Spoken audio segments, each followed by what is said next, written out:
नमस्कार दोस्तों, मैं ईश्वर साहू आपका फिर से स्वागत करता हूं टेकलाइट इंस्टीट्यूट के ऑनलाइन प्लेटफॉर्म पर। जैसा कि हम जनजातियों का अध्ययन कर रहे थे और उसी क्रम में आज मैं फिर से पढ़ाने वाला हूं आपको जनजाति। आखिर क्यों प्रमुख है गोंड?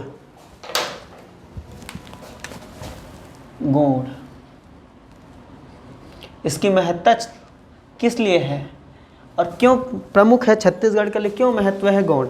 छत्तीसगढ़ ही नहीं, मध्य प्रदेश के लिए भी क्यों महत्वपूर्ण है गोंड? और सिर्फ मध्य प्रदेश के लिए ही नहीं, भारत के लिए क्यों महत्वपूर्ण है गोंड?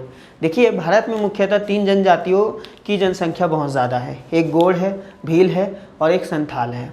ठीक है, संथाल तो पश्चिम बंगाल की तरफ चला गया, हमारा जो भील है वो पश्चिम भारत की तरफ चला गया, लेकिन जो गोंड है वो मध्य भारत में निवास करते थे। ठीक है, गोंड जनजाति जो है वो ये अपना भारत, तो जो ये मध्य क्षेत्र है यहाँ पे गोंड जनजाति बहुसंख्यक मात्रा में निवास करती थी। ठीक है, और गोंड तो ऐसे हैं दोस्तों कि वो क्या है, एक शासक भी रहे हैं। अगर मैं मध्य प्रदेश की बात करूँ तो मध्य प्रदेश में एक क्षेत्र है गोंडवाना क्षेत्र। मध्य प्रदेश में एक क्षेत्र है गोंडवाना क्षेत्र, तो यहाँ के शासक तो बहुत ही, और साथ ही साथ अगर मैं यहाँ का बात करूँ मतलब पूर्वी भारत की बात करूं तो जो गौड़ शासक हुए हैं जिनमें सबसे प्रमुख नाम है शशांका। ठीक है, ओके, तो गौड़ शासक हो गए। ठीक, गौड़ शासक हो गए वो पूर्वी भारत की तरफ, प्राचीन काल की बात कर रहा हूँ, मौर्योत्तर काल की बात कर रहा हूँ। और जो मध्य प्रदेश, जो भारत के जो मध्य क्षेत्र है जहाँ पे एक भाग है गोंडवाना, तो आपने रानी दुर्गावती के किरदार के बारे में पढ़ा होगा, सुना होगा, जाना होगा। ठीक है, तो रानी दुर्गावती जो थी वो गोंडवाना क्षेत्र की शासिका थी। तो आप देख सकते हो जनजातियाँ कितने ही प्रगतिशील थे कि उस समय पर, प्राचीन काल के उस समय पर एक महिला शासिका के रूप में रानी दुर्गावती मतलब क्या थी, अपने राज्य का शासन काज चला रही थी। और उन्होंने मुगलों से, जो मुगलों के आगे दूसरे लोग क्या कर देते थे, सर झुका देते थे, उन मुगलों से लोहा लेने की मतलब जो क्षमता थी वो रानी दुर्गावती में थी। तो गौड़ शासकों का दोस्तों क्या रहा है, इतिहास बहुत ही मतलब रोमांचकारी रहा है, बहुत ही ऐतिहासिक महत्व है गौड़ों का, चाहे मध्य प्रदेश के संदर्भ में हो चाहे छत्तीसगढ़ के संदर्भ में हो। ठीक है, अब हम चलते हैं आगे। इनके छत्तीसगढ़ के संबंध में मैं इनका महत्व आपको बताते चलता हूँ। देखिए दोस्तों, हमारे पूरे छत्तीसगढ़ में जो जनजातियों की कुल जनसंख्या है वो कितनी है? 78,22,902। ठीक है, मतलब कितनी, अगर मैं इसको 2 भाग में बांट देता हूँ तब ये कितनी हो गई? 78,22,000। 78,22,000। ठीक है दोस्तों, 78,22,000। लेकिन अगर मैं सांख्यिकी की बात करूँ, सांख्यिकी, इनके में मैं पहला पॉइंट ले रहा हूँ दोस्तों।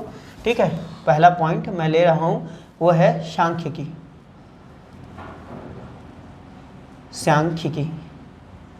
तो सांख्यिकी के आधार पे मैं इनकी सबसे पहले जनसंख्या बता देना ज़्यादा उचित समझता हूँ।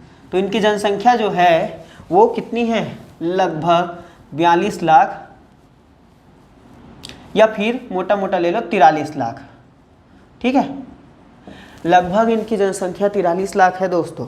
और छत्तीसगढ़ में कुल जनजाति जनसंख्या कितनी है? 78,22,902, 78,22,000।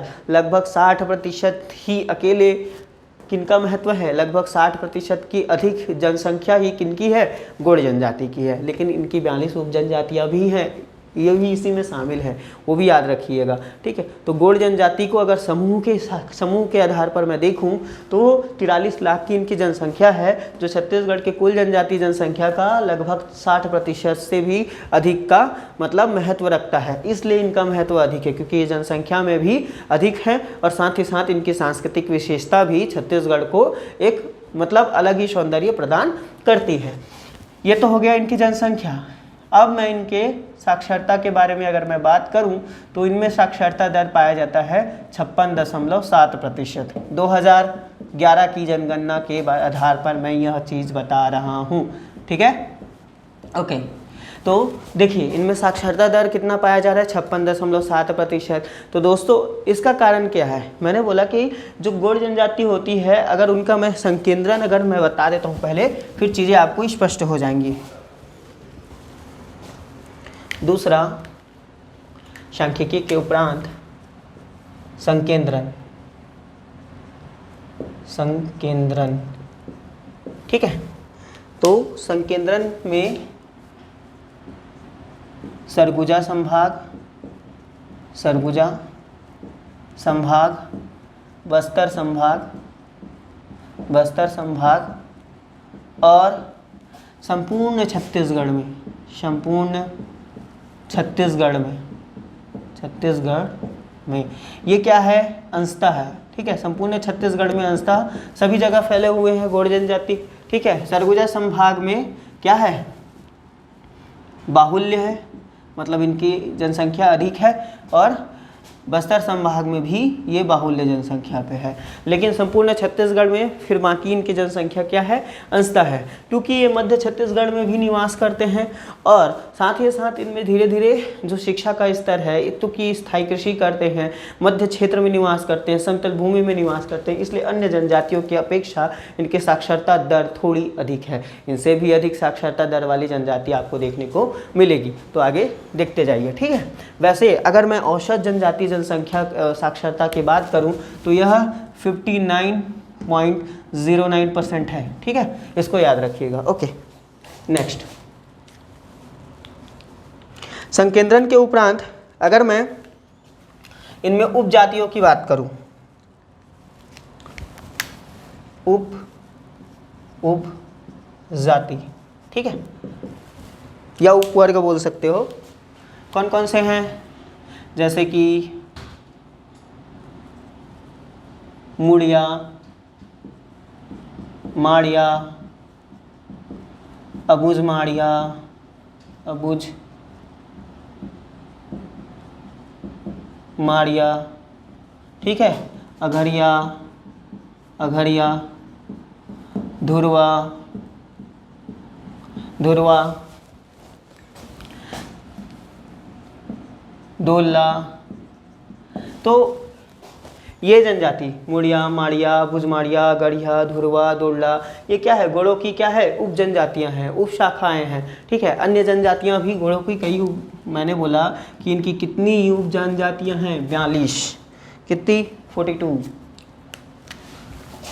42 उप जनजातियाँ हैं अकेले गोड़ की, अकेले गोड़ की, ठीक है। छत्तीसगढ़ में कुल जनजातीय उप समूह कितने हैं, 161 उप समूह है दोस्तों, 161 उप समूह हैं जो 42 प्रकार की जनजातियों में वर्गीकृत हैं। 42 प्रकार की जनजातियों में क्या है, वर्गीकृत हैं, वर्गीकृत हैं। अगर आपसे पूछे छत्तीसगढ़ में कितने प्रकार की जनजातियां पाई जाती हैं, तो छत्तीसगढ़ में 42 प्रकार की जनजातियां पाई जाती हैं, जो कितने टोटल कितने उपसमूह हो गए, 161 उपसमूहों में वो क्या है, वर्गीकृत हैं, ठीक है। वो हमको नहीं जानना, ये हम इसको आगे बढ़ते हैं। उप जनजाति के उपरांत इनका मैं व्यवसाय लिखता हूँ, ठीक है, क्या, व्यवसाय,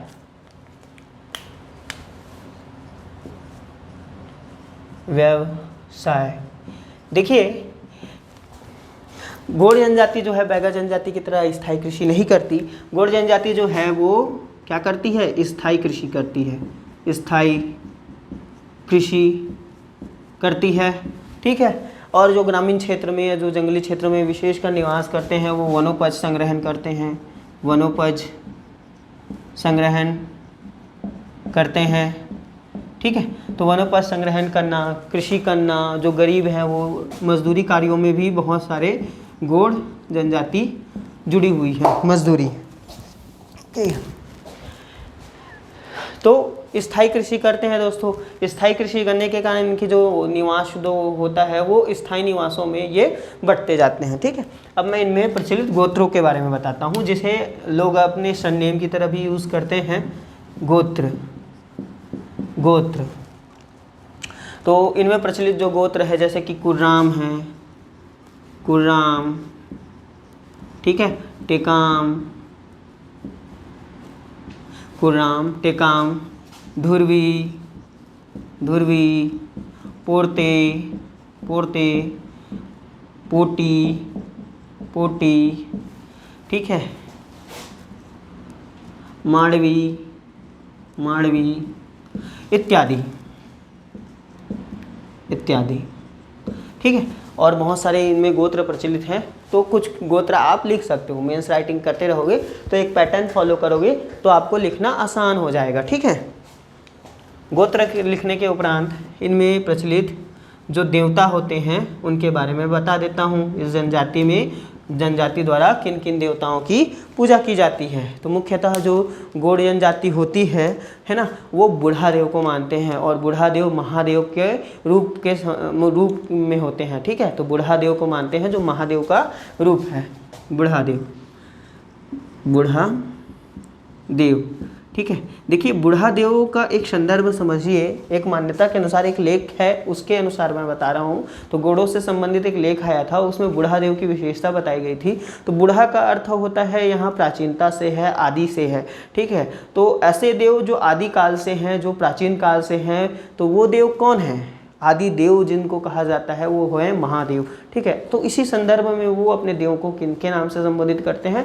बूढ़ा देव के नाम पे। ये मैं नहीं, एक पेपर पे लेकर आया था, उसके अनुसार बता रहा हूँ, ठीक है। तो बूढ़ा देव हो गया। और इनकी और एक अच्छी विशेषता ये है दोस्तों, जब आप आदिवासी सम्मेलन में जाओगे तो आपको देखना कई प्रकार की ऐसी घड़ियाँ भी दिखाई देंगी जिनके कांटे उल्टे चलते रहेंगे, ठीक है। तो इनमें एक देवता होते हैं, उन देवता का नाम याद नहीं है अभी मेरे को। तो उन देवता के सम्मान में वो उस घड़ी का निर्माण करते हैं। और उनकी जो घड़ियाँ होती हैं, मतलब जो सुइयाँ होती हैं, तो राइट साइड ना चल के, मतलब इनकी मतलब राइट साइड ना चल के वो कांटे जो हैं लेफ्ट साइड चलते हैं, लेफ्ट साइड चलते हैं। और अंक जो है 1 2 3 ऐसे ऐसे करके नहीं लिखते, तो ये 4 3 2 1 ऐसे लिखे होते हैं, उल्टे लिखे होते हैं। तो समय सब सही दिखाएगा, एक जैसे दिखाएगा, बस कांटे क्या होते हैं? उल्टे चलते हैं, ठीक है। तो बूढ़ा देव, दुल्हा देव, दुल्हा देव, ठाकुर देव, ठाकुर देव, ठाकुर देव, बूढ़ा देव, दुल्हा देव, ठाकुर देव। साथ ही साथ जैसे कि बड़ा पेन, बड़ा पेन, मंझला पेन, मंझला पेन, मंझला पेन इत्यादि, ठीक है। ओके, शीतला माई भी लिखते हैं, शीतला माई, शीतला माई, उसके बाद फिर इत्यादि कर दो। ओके, तो देवता लिखने के उपरांत मैं इनका प्रमुख पेय पदार्थ लिखता हूँ, ठीक है। सोमरस, जनजातीय सोमरस पेय पदार्थ। तो प्रमुख पेय पदार्थ के रूप में ये पेज, मोटे अनाज से जो पेज बनता है ना उसका, तो मोटे अनाज से निर्मित पेज का ये सेवन करते हैं। मोटे अनाज से निर्मित पेज का सेवन, पेज का सेवन दोस्तों, ठीक है। ओके, अब पेय पदार्थ के उपरांत मैं इनकी जाति पंचायत के प्रमुख के बारे में बताता हूँ। जाति पंचायत प्रमुख, ठीक है, जाति पंचायत प्रमुख। तो इनका जो जाति पंचायत के जो प्रमुख, ग्राम स्तर पर इनका जो जाति पंचायत का जो प्रमुख होता है उसे कहते हैं राजा। क्या कहते हैं? राजा, राजा, ठीक। विवाह, इनमें जैसे कितने प्रकार के विवाह पाए जाते हैं, ऐसा टाइप का। तो विवाह, आपको हमेशा वो गाना सुना होगा कते जंगल कते जाड़ी वाला, ठीक है। तो इसमें ममेरे फुफेरे विवाह के बारे में थोड़ा सा एक संदर्भ दिया गया है, आपने कभी सुना होगा उसको, ठीक। तो विवाह, तो इसमें दूध लौटावा, इसी दूध लौटावा विवाह को ही ममेरे फुफेरे विवाह कहा जाता है, जिसमें मामा या फूफा के जो लड़के या लड़की का विवाह जो है वो उससे मतलब क्या हो सकता है? विवाह हो सकता है मामा के बेटे या बेटी से, या बुआ के बेटे या बेटी से। तो एक इसमें गौड़ जनजाति में, ठीक है। दूध लौटावा हो गया, गुरावट विवाह हो गया, गुरावट विवाह, गुरावट विवाह, ठीक। भगेली विवाह, भगेली विवाह, भगेली विवाह, और हट विवाह, हट विवाह इत्यादि इत्यादि प्रकार के विवाह गौड़ जनजाति में क्या होते हैं। और उड़हड़िया विवाह, उड़हड़िया जिसको गौड़ जनजाति में सहपलायन भी कहा जाता है, सहपलायन विवाह, सहपलायन विवाह। लमसेना विवाह जिसको सेवा विवाह को क्या कहा जाता है गौड़ जनजाति में, लमसेना, है ना। बैगा जनजाति में लघनाई, तो लमसेना विवाह, ठीक है दोस्तों। तो आप इनका मतलब आराम से स्क्रीनशॉट लीजिए।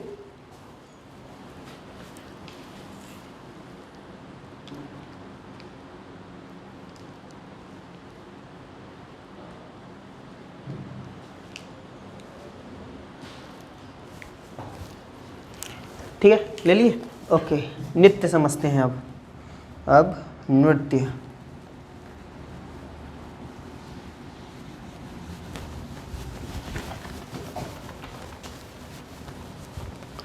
नृत्य है, बोली है, ठीक है, ये सब मैं आपको बताता हूँ।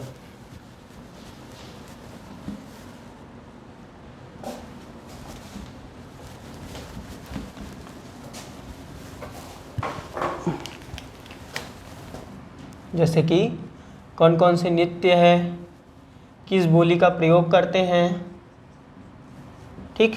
प्रमुख पर्व क्या हैं, प्रमुख पर्व क्या हैं, और इनकी कुछ विशेषता अन्य भी हैं, उन विशेषताओं को मैं आपको बता देता हूँ। विशेषता अन्य,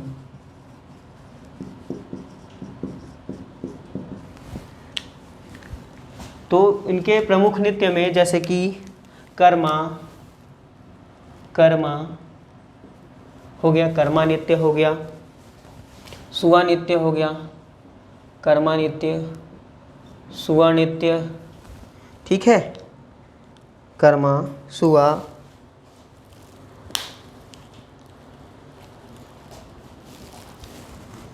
भड़ौनी, भड़ौनी, कहरवा, कहरवा, सजनी, सजनी, ठीक है। ये इनमें प्रचलित क्या है, मतलब नृत्य के प्रकार हैं। साथ ही साथ एक और पॉइंट यहाँ पे ऐड कर देता हूँ। वैसे इनमें गोंडी बोली का प्रयोग किया जाता है। किसका, गोंडी, गोंडी बोली का प्रयोग किया जाता है। कौन कौन से पर्व हैं, ठीक है, जैसे कि मेघनाथ पर्व, मेघनाथ पर्व, ठीक, जमारा, जमारा पर्व, मेघनाथ पर्व, जमारा पर्व आपका। फिर दशहरा, सोहराई हो गया, सोहराई, नवाखानी, नवाखानी, नवाखानी, माटी त्योहार, माटी त्योहार, माटी त्योहार।